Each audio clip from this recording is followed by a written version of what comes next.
আগের কথা। এক ঘন জঙ্গলের বুকে রাজ নামে এক অপূর্ব বাঘ বাস করত। রাজ ছিল বনের রাজা। তার শক্তি, চটপট এবং রাজকীয় আচরণের জন্য পরিচিত ছিল সে।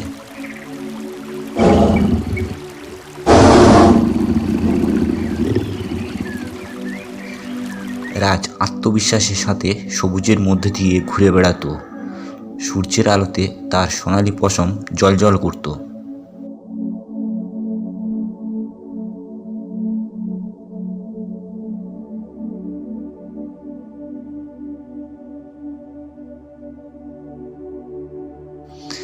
একদিন রাজ যখন তার এলাকায় টহল দিচ্ছিল, সে অদ্ভুত কিছু লক্ষ্য করল।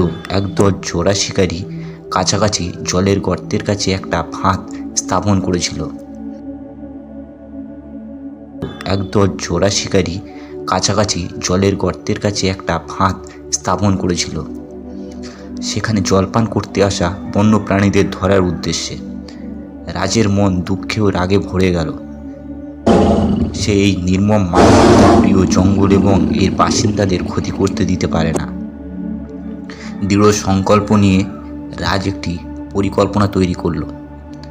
সে চড়া শিকারীদের মোকাবিলা করার জন্য এবং তাদের ভয় দেখানোর জন্য সিদ্ধান্ত নিয়েছিল। তাদের দেখিয়েছিল যে জঙ্গলটি শক্তিশালী প্রাণীদের অন্তর্গত, যারা এটিকে তাদের বাড়ি বলে মনে করে। চুপচাপ চলাফেরা এবং একটি সাবধানী পদ্ধতির সাথে রাজ তার ডোমেন রক্ষার জন্য যাত্রা শুরু করে। জঙ্গলের উপরে চাঁদ উঠতেই রাজ পৌঁছে গেল চোরা শিবিরে। সে এলাকা প্রদক্ষিণ করে পরিস্থিতি পরিদর্শন করেন। সাবধানে সে আরও কাছে চলে গেল, নিজেকে প্রকাশ করতে প্রস্তুত হয়ে উঠল। হঠাৎ দূর থেকে একটা জিপের গর্জন শুনতে পেল। চোরা শিকারীরা তার প্রত্যাশিত সময়ের চেয়ে তাড়াতাড়ি ফিরে এসেছিল। বিদ্যুতের গতিতে রাজ ঝাঁপিয়ে পড়ল। সে শিবিরের চারপাশে ঘোরাঘুরি করতে থাকলো এবং ভয়ঙ্করভাবে গর্জন করতে থাকলো। গলাকাটা পশম চাঁদের আলোয় ঝিকিমিকি করে ওঠে। শিকারীরা তাদের সামনে বাঘের নিছক শক্তি ও মহিমা দেখে আতঙ্কিত হয়ে পড়ে।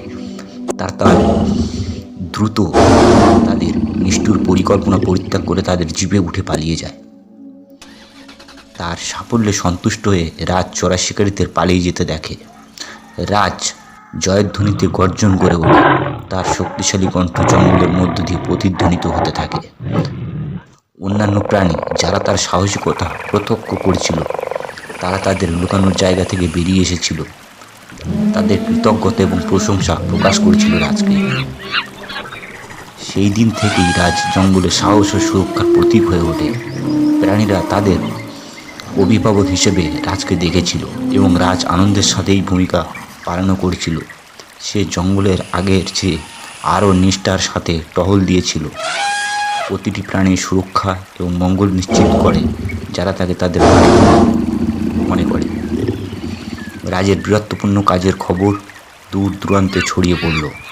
ঘন জঙ্গল ছাড়িয়ে দূর দূরান্তে পৌঁছে গেল। অন্যায়ের বিরুদ্ধে রুখে দাঁড়ানোর সাহসী কিংবদন্তি বাঘের এক ঝলক দেখার জন্য বহু দূর দূরান্ত থেকে মানুষ আসত তাকে দেখার জন্য।